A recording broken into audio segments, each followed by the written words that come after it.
A few days ago, I released a video saying that Void Hunters were the MVP of Onslaught. Here's the video here. And I still do agree with that, but I have a small confession to make. That video focused on Orpheus Rig Hunters, but I actually enjoy a different variant of Void Hunters even more than that. That being Void Hunter with Gerfalcons. Now, for those that don't know what this exotic chess piece does, it states a whole bunch of stuff, so let's go over it one by one. First, your Void weapons gain volatile rounds after you emerge from being invisible. This is key and crucial and very important because this is your entire engine.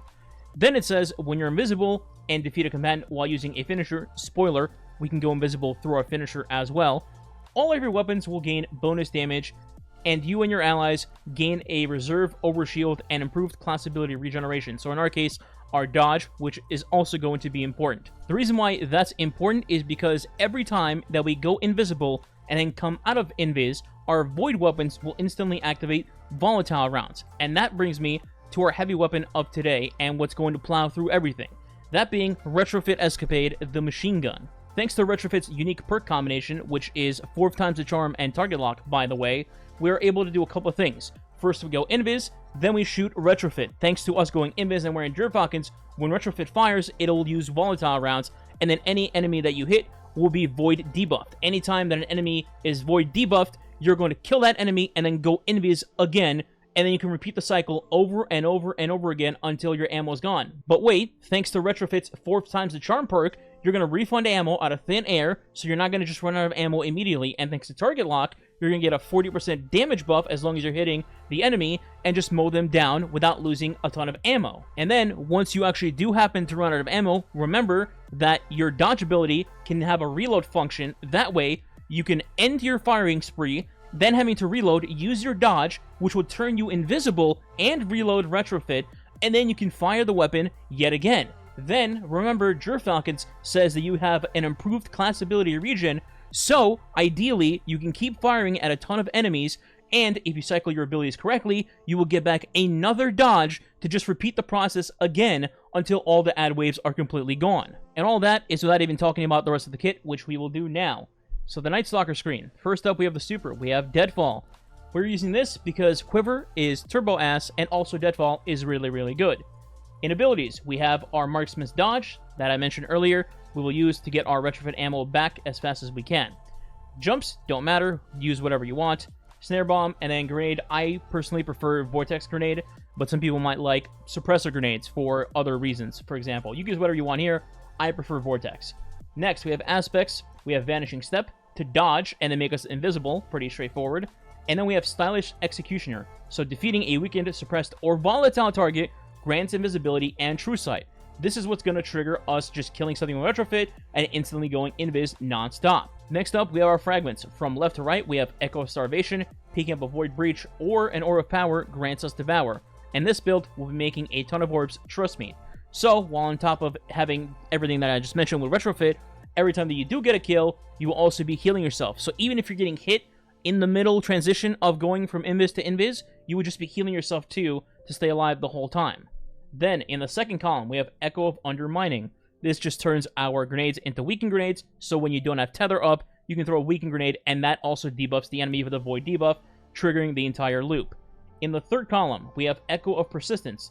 Void buffs applied to you, in this case, Invisibility and Devour, have an increased duration. This is great, especially for the Rift section of Onslaught, where you can go invis for 10 plus seconds, and just run to the end, dunk the ball, and never get hit by a single thing. And then in the last slot, we have Echo of Reprisal. Final blows, when surrounded by combatants, grant super energy. This is key for Onslaught specifically because you are always surrounded. Literally, 95% of the time, you are surrounded by enemies. So you just get a ton of super energy out just by standing by enemies. While we have some background footage of Onslaught playing here, let's explain how you get the chain started. So, you have a couple ways to do this. First up, you have Siphon mods that you'll be using for Void Siphon or maybe like a Solar Siphon depending on what your other slot of weapons are. You can just make a Siphon orb, pick it up, and then your chain's good to go with Retrofit. Additionally, you could also use your abilities, whether it's Tether, your Grenade, or your Smoke Bomb. Once something is Void debuffed, you can then shoot it with your Retrofit, and then bam, your chain has gone ahead and started. Also, in a last case ditch effort, you can also just use your initial dodge to go invisible, and then once you're invisible, you pretty much have Volatile ready to go and active, so just shoot your Retrofit, and then you're mowing everything down. Now, speaking of the other 2 weapons that you're going to be using, you have a couple of options here. I know that some people like using Graviton this season as their way of just proccing big explosions in this slot. Personally, in Onslaught, it's fine, but I rather value things that can actually help me mid-run that might be problematic. For example, random unstoppable champions that pop up, or barrier champions, or overload champions. If you're in like wave 30 or 40 and these guys pop up out of nowhere, you're pretty much dead if you don't pay attention. So in my slots, I have Riptide in the top slot because it takes care of multiple champions, in this case, unstops and overloads. It can freeze barriers too, but, you know, that doesn't actually stop them in full anyway. And then in my energy slot, I kind of go between Sunshot or Zuli's or even Buried Bloodline as another form of Devour. And also, I can have a Barrier Stun in Buried Bloodline, and then if it's a hand cannon, I have a stun for Unstoppable Champions. And also, thanks to it being a solar hand cannon, that is also a barrier stun because I can get Radiant to proc, and then just shoot it with, like, Riptide after he puts up his shield. Another good option in the energy slot is Rosterago. It is one of the, if not the best, auto rifle in the game in terms of PvE consistency, with it having things like Onslaught and then a combination of either Weewoo rounds or Subsistence or even Repulsor Brace. And also it can stun Overload champions this season too on top of that. And of course it's a void weapon, therefore it would also work with all of our volatile explosions. Now before we get into mods, there is a hidden element to this build I should probably make you guys aware of if you haven't already. You may have noticed that I get a ton of super energy back despite not actually using Orpheus rigs.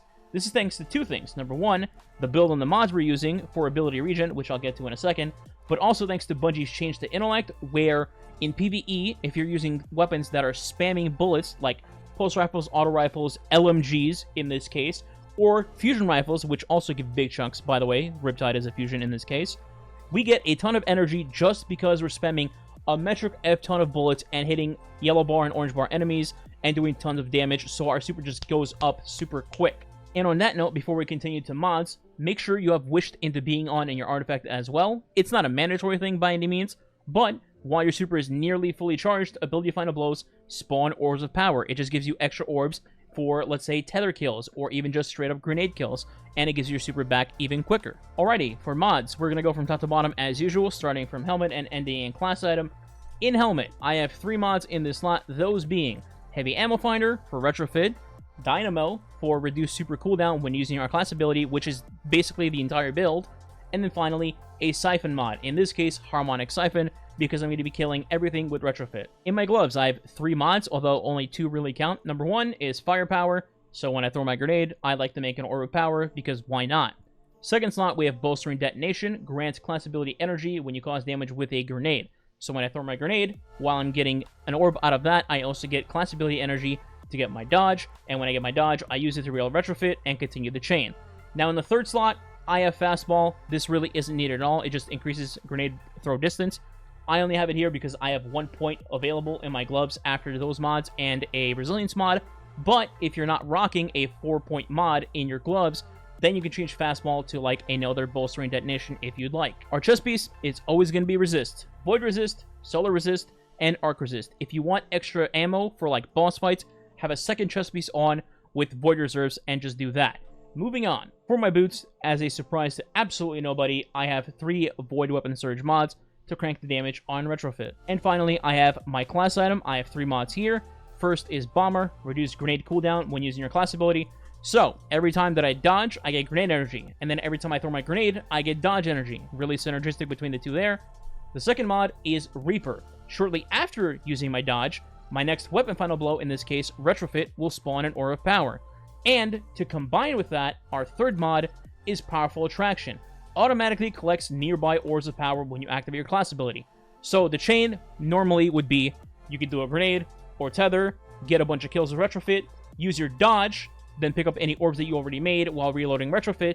Then when you shoot Retrofit, you make another orb off of that, go invisible again, eventually get your dodge back, and then when you dodge again, you pick up those orbs that you just had made, and the cycle continues. Alright, I've yapped long enough. Hopefully, I've gotten the point down of this build and how it's super fun, as you see on screen. If you do enjoy, please consider subscribing today, and leave me a like and or a comment below. If you don't know what to leave as a comment, you can leave Volatile as the comment. As always, I'll have the dim link for the build down in the description below, along with my Twitter, Twitch, TikTok, all the T's, and all that other stuff. That's it. Thanks for watching. Catch you next time.